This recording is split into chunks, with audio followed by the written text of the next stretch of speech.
Welcome to a field guide to the heavenly realms, Lucifer the Anointed Guardian Cherub. We're going to take a look at Lucifer the Guardian Cherub. We've been looking at angelic choirs in the previous set of teachings here. And here we're going to look at Lucifer and how he fits into the angelic choirs in the heavenly realms we discussed prior with Ephesians 6:12. Here we're looking at Lucifer, who is believed to be the pre-fallen name of Satan. There's some mystery behind the name of Lucifer. Lucifer fits into the angelic choir theology, as we mentioned.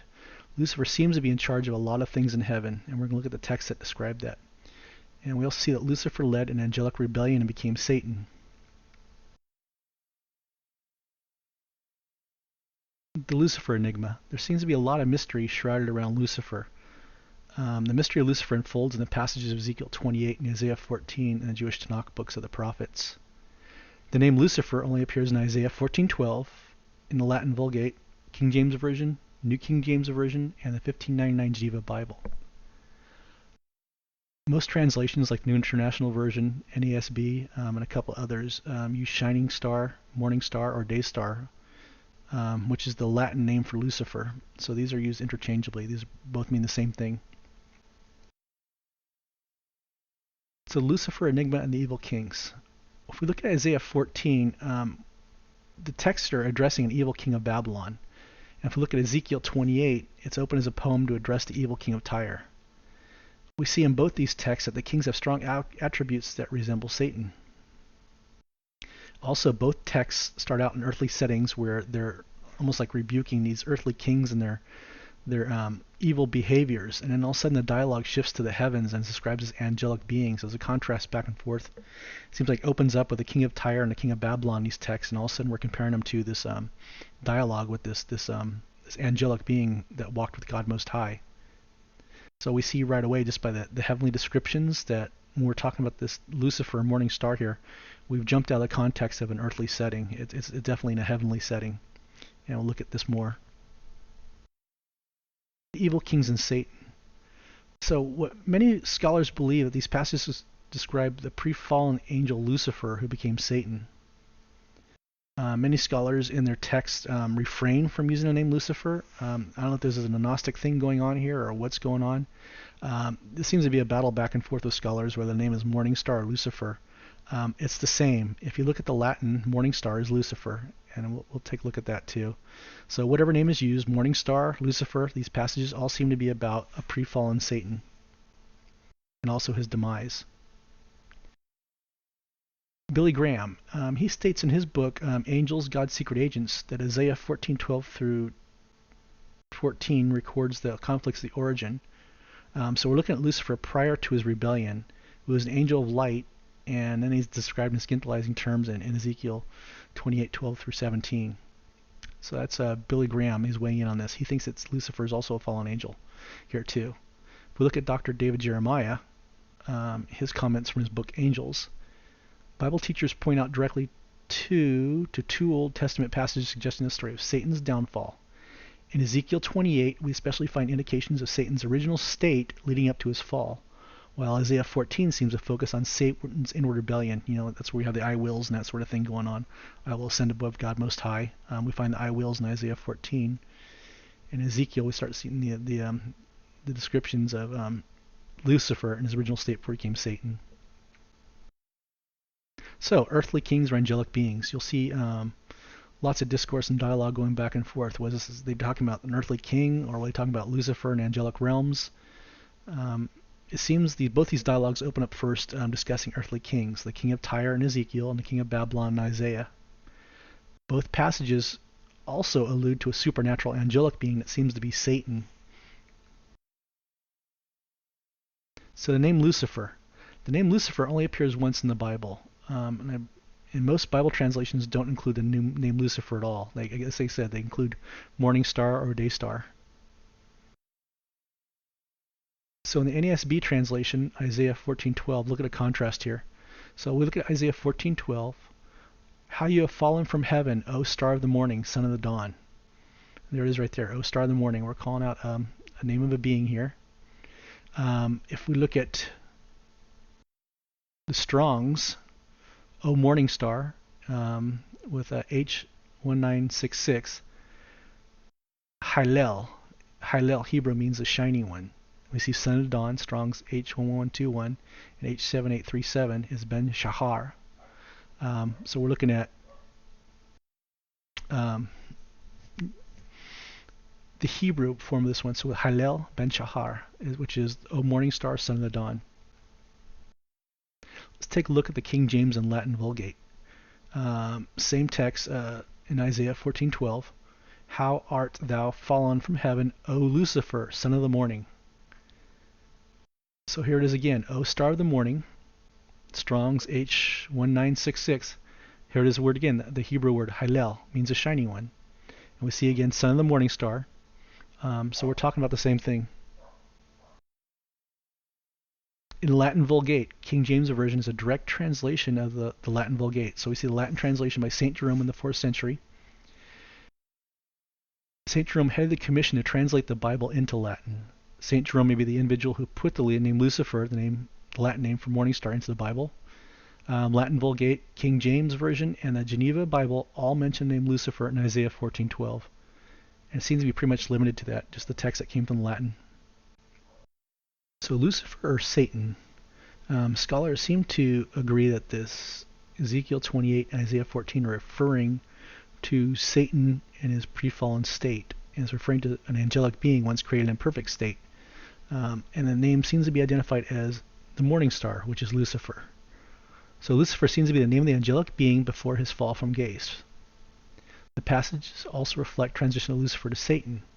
So we're going from his perfect state to the angelic rebellion and to his fall in these passages. The passages also seem to reflect how powerful Lucifer was. He may have been one of the highest angels up there, if not the angel in heaven, and we seem to see the what seems to be the presence of a governmental hierarchy and some commerce going on with this. It's kind of an interesting passages that they provide us here with about Lucifer and what he does. Tertullian on Ezekiel 28, early 2nd century church father Tertullian wrote his works called Against Marcion, and in his book that he said that the prince of Tyre in Ezekiel 28, 11 through 19 is indeed a reference to Satan. So even the early church fathers knew that this is referring to an angelic being, which is a pre-fallen Satan. So some interesting stuff. So Tertullian in Ezekiel 28, he writes, Indeed, before he became the devil, he stands forth the wisest of the creatures, and wisdom is no evil. If you turn to the prophecy of Ezekiel, you'll at once perceive that this angel was both by creation and by choice corrupt. For in the person of the prince of Tyre, it is said in reference to the devil. So we see this creature was perfect in creation, and by its own free will, it became corrupt. It gave in to sin through its own free will. So God appears to be giving angels free will. We see that in the scriptures here. It's kind of interesting. So in Ezekiel 28, we see the king of Tyre as an earthly representation of the devil incarnate. It's Satan. He is an earthly representation of how Lucifer became Satan. This is the king of Tyre, and it transitions over to Satan. We start seeing more descriptions of Satan as we move in these passages. So verses 12 through 16, we enter into a prophetic, you got that? A prophetic conversation that appears between God and Satan, so it becomes supernatural. So clearly no longer we're talking about the king of Tyre, but we're talking in supernatural terms here in his heavenly realms. Ezekiel 28:12, Son of man, take up lamentation of the king of Tyre, and say to him, Thus says the Lord, you had the seal of perfection, full of wisdom and perfect in beauty. So we see this angelic creature was created in perfection, had supernatural wisdom, and he was just created in absolute beauty by God. God gave him everything. It looks like God went all out when he created this particular angel. So the interesting thing that come across here is we know he had supernatural perfection, so he was perfect, absolutely perfect. Wisdom, beauty, he had it all. And we'll start seeing now how that this sin just ate away and destroyed him. Ezekiel 28:13, you were in Eden, the garden of God. Every precious stone was your covering, the ruby, the topaz, and the diamond, the beryl, the onyx, and the jasper, the lapis, the lazuli, the turquoise, and the emerald, and the gold, the workmanship of your settings and sockets, was in you. On that day you were created, they were prepared. Wow, this one's got quite a bit of stuff in this. Let's take a look at it. So verse 13 illustrates the perfection of this being's creation. And we see how God adorned him. What's interesting here is Lucifer walked in the Garden of Eden. So this might give us a time frame too, that possibly the angelic rebellion may have happened sometimes after the creation. The earthly creation stuff, because we have the Garden of Eden happening here, and we have the angelic being Lucifer walking through it. So this gives us sort of a prehistoric time context, if you will, before Adam and Eve and before animals. We don't know, but we do know that the Garden of Eden exists, which was on Earth. So Earth must have been created during this time context, and this is before the angelic rebellion. So we see an overlap in time periods here, or pre-time periods, we should say, because it's before time. So again, it alludes to the rebellion occurred after the creation of Eden, before the fall of Adam and Eve. We see here God adorned this creature in gold and jewels and things of beauty. Now it's interesting here, we start talking about the sockets and pipes, which in other translations are tambourines and musical pipes. So Lucifer at this time, pre-fallen Satan, he was created to play worship. He had been the worship leader in heaven. This is interesting. So if you take a look at the King James Version, it comes out and says tambourines and pipes, which describes the musical instruments on Satan, or Lucifer. So Ezekiel 28:14. Ezekiel 28:14. You were the anointed cherub who covers. So now we're talking about an angelic presence here, right? A cherub who covers, a cherub who guards, an anointed angelic being, an anointed angelic cherub who guards. He's a guardian. And I placed you there. You were on the holy mountain of God. You walked in the midst of the stones of fire. Okay, so this has given us an incredible description of who this Lucifer is. He walked in the throne room of God, of the stones of fire, and he was an anointed cherub who guarded the throne of God. Incredible stuff, this thing. What this angelic being was before he fell. Ezekiel 28:14. Some comments here. So we're obviously seeing clearly an angelic being. It's an anointed cherub. And what's interesting is Lucifer was anointed. He was given some sort of incredible God's blessing. Cherubs are angelic creatures that guard the throne of God. Typically have 6 wings. Did Lucifer have 6 wings? We don't know. We don't have to give a description. But usually cherubs were these angelic creatures, if you will. But we tell that Lucifer was created in absolute beauty, so we don't know what he truly looked like. Verse 14 tells us that Lucifer guarded the throne of God. Cherubs guard God's glory and mercy. Lucifer walked on the fiery stones and had direct access to God in the holy mountain. Now we're wondering too if he walked amongst the 7 guardian angels that were around God too. I imagine he did. So Lucifer had quite a bit of authority and things bestowed upon him, and chores and things to do, and assignments to guard the throne of God. Ezekiel 28:15. You were blameless in your ways from the day you were created, until righteousness was found in you. Unrighteousness was found in you. So he sinned. Something happened. He was blameless and he chose to sin. So he was created in perfection until he sinned and became unrighteous.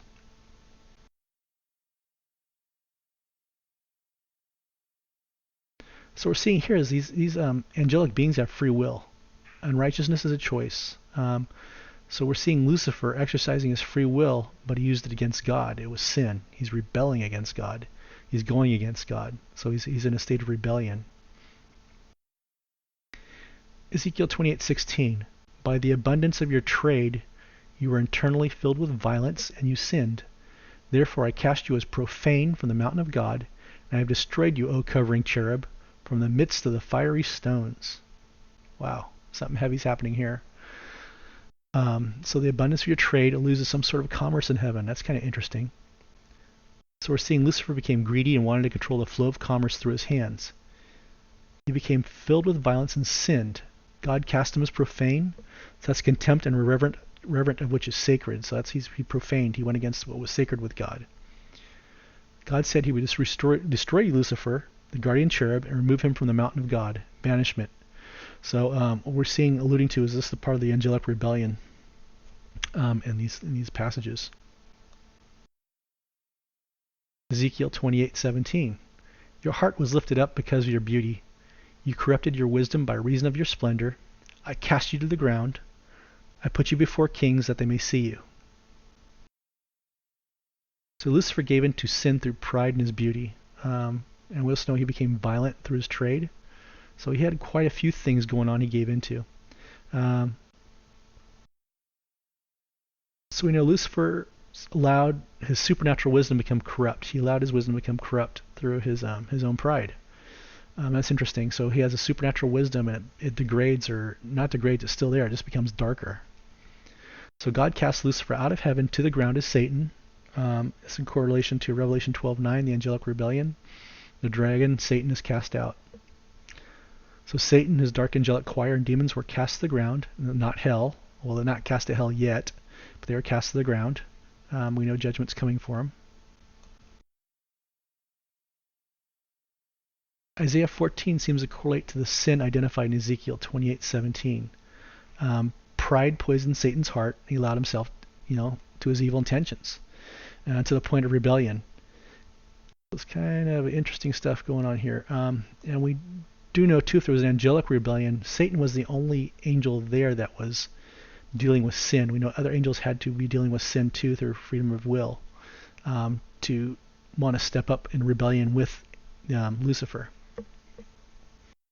So let's take a look in contrast here to Isaiah 14, because this kind of fits into the rebellion, what's going on. So Isaiah 14:13, but you said in your heart, I will ascend to heaven. I will raise my throne above the stars of God, and I will sit on the mount of assembly in recess of the north. I will ascend above the heights of the clouds. I will make myself like the Most High. Nevertheless, you will be thrust down to Sheol, to the recess of the pit.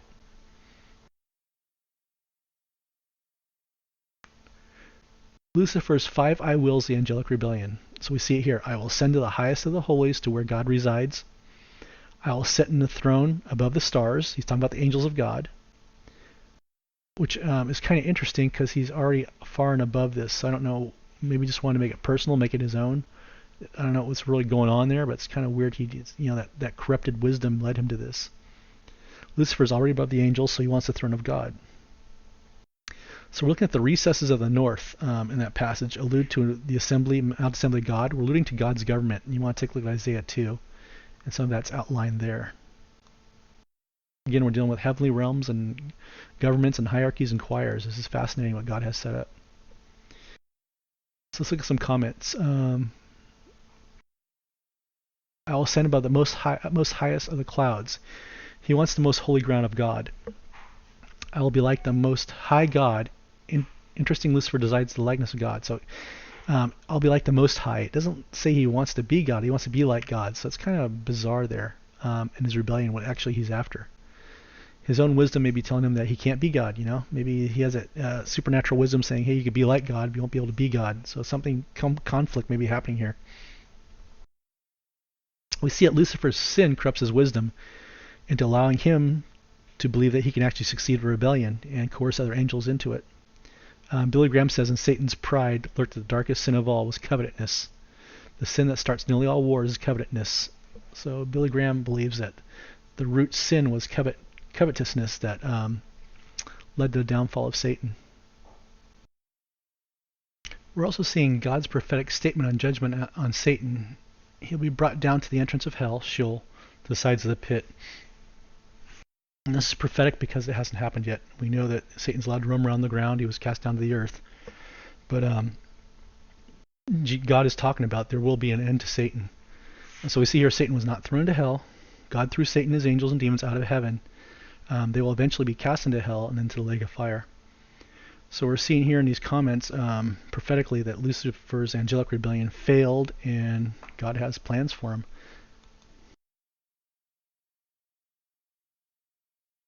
We look at Revelation 12:9, and the great dragon was thrown down, the serpent of old who was called the devil and Satan, who deceives the world. He was thrown down to earth with his angels, were thrown down with him.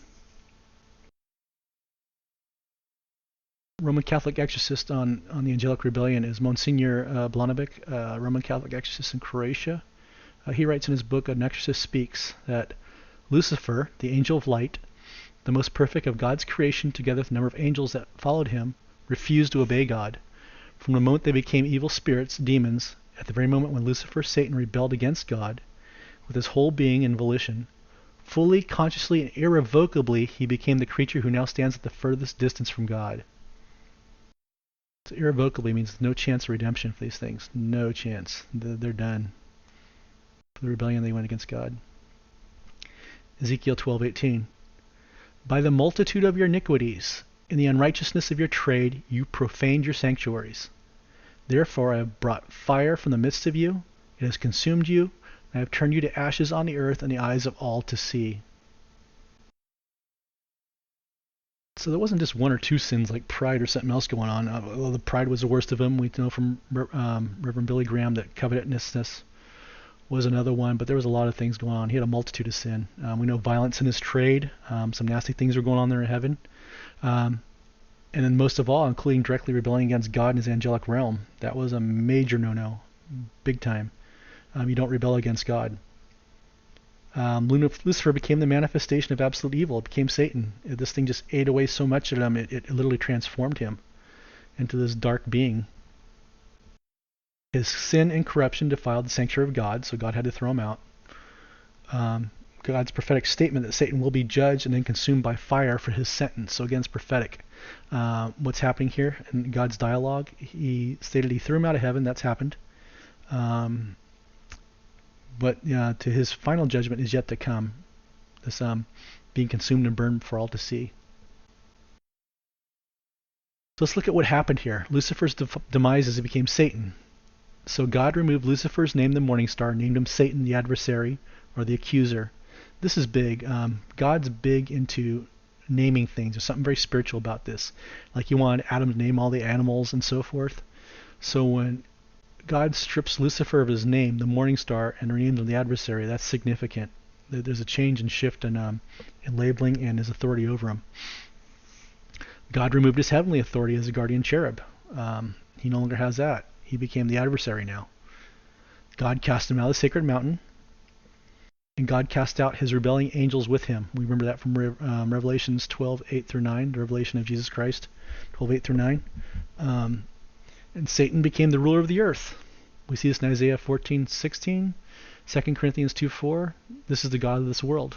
And that's where he's at now. He's and he knew it too, and he went to go tempt Jesus, remember? I have all these kingdoms. He tried to offer Jesus.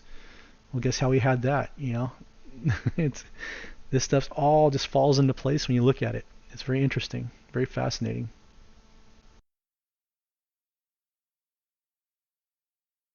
So the angels that rebelled with Lucifer. Scriptures indicate there were other angels who sinned and were banished with Satan. If you look at this thing, there had to be a huge power structure. Satan was no idiot. He knew the power he was taking on. He knew he had to have numbers. He knew he had to have significantly powerful angels to back him up to do his rebellion. A lot of them had rulers and thrones and principalities, so he had a hierarchy and a government set and ready to go to topple God. He just didn't clearly understand the magnitude of God's power, which may have been the corruption of his wisdom. I mean, like an insanity type thing where I just think he was drenched with and seduced and overwhelmed by the power grab that he didn't really fully contemplate. That Jesus could just snap his fingers and just end this whole battle is pretty much what he did and cast these things out. So angels that rebelled are given no path to redemption, and this is pointed out in 1 Peter 1:10 through 12. Where'd these things go? They were cast out of heaven, and Satan set up his own heavenly realm of evil angels with rulers and thrones to rule this world. Ephesians 1:21, 2:2, 6:12, 1 Corinthians 2:6 through 8, and 2 Corinthians 4 through 4. We've seen that in the initial introduction series, this series on the heavenly realms, the angelic choirs, that they did set up another heaven and a second heaven, where we discussed that there. So all these powerful angels that were cast out set up another heaven-like structure. I guess they'd have to. They're spiritual beings. These aren't demons we're talking about. These are dark angels. And angels are built against God. So they have to have some sort of spiritual realm to reside in. And where they set it up, that's all just beyond our comprehension right now, what they did. So Lucifer and spiritual warfare. There is still a mystery of angelic beings identifying themselves as Luciferian or Lucifer. These are dark angels and not demons, okay? So I'm pulling this stuff out of our experience, and we do a prayer ministry for satanic ritual abuse survivors. On occasion, with some of these survivors, we will get to certain levels of what they call their system, where they've been programmed, and there's fingerprints of Luciferian rank angels. I'm getting some heavy stuff here, but this is why I kind of lean toward this name Lucifer is valid. For some reason, the angelic seem to rely a lot on the language of Latin, and so they stick with like the word Lucifer. I believe the Luciferian rank of angels are a level of angels that may have tended to Lucifer or been around him in his rank of angels when he was in heaven, and they also broke away with him.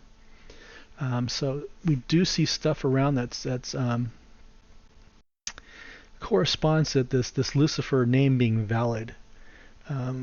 It's kind of crazy and interesting. I had a case a while back too when we were working with this. It was satanic ritual abuse survivor,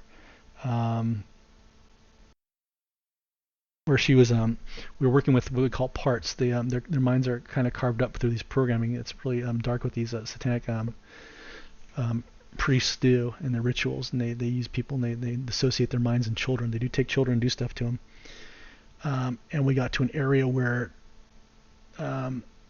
this woman took on the posture of a man, sat straight up, and I ordered it under the authority of Jesus Christ to answer who it was, because I knew right now we weren't dealing with a human part anymore that was fractured. We were dealing with something that was far up in the food chain, identified itself as Lucifer.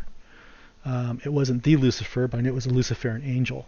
So we do come across these things in spiritual warfare, and we do come across these things I know mostly in satanic ritual abuse where we come across them, not so much in the low-level demonic deliverance ministries do we see that. We see it more when there's something dark happened or some sort of angelic involvement through witchcraft or something, that these occur and surface. So they do surface and occur, and we just have to go with what we know biblically rather than rely on what these things are saying. We don't talk to them. We just use it to choose our choice of actions on expelling the spirit. So let's see in conclusion, Ezekiel 28 and Isaiah 14 are prophetic dialogue between God and Satan, describing the fall of Lucifer, the guardian cherub, into Satan, the adversary, the accuser. We know Lucifer is the highest ranking angel. He ran the commerce. He ran the government up there, which was the north, or where we're getting the reference from Isaiah 2. Lucifer served in the sacred mountain of God. He walked amongst the fiery stones. Lucifer had a multitude of sins and organized rebellion with the other sinning high-order angels who were expelled with him. Lucifer and his rebelling angels were thrown out of heaven to rule over the earth. There's a lot more we could cover here. This was condensed. I tried to condense it just as much as possible to keep this short and under a certain time frame. But yeah, there's a lot of stuff here we could cover we didn't cover. But we didn't. This is just the Reader's Digest version of what's going on with Lucifer. If we expand it out to Satan, it gets even longer. And so I'll keep that for a separate lesson on this angelic realms. And that's it. Conclusion. Thank you.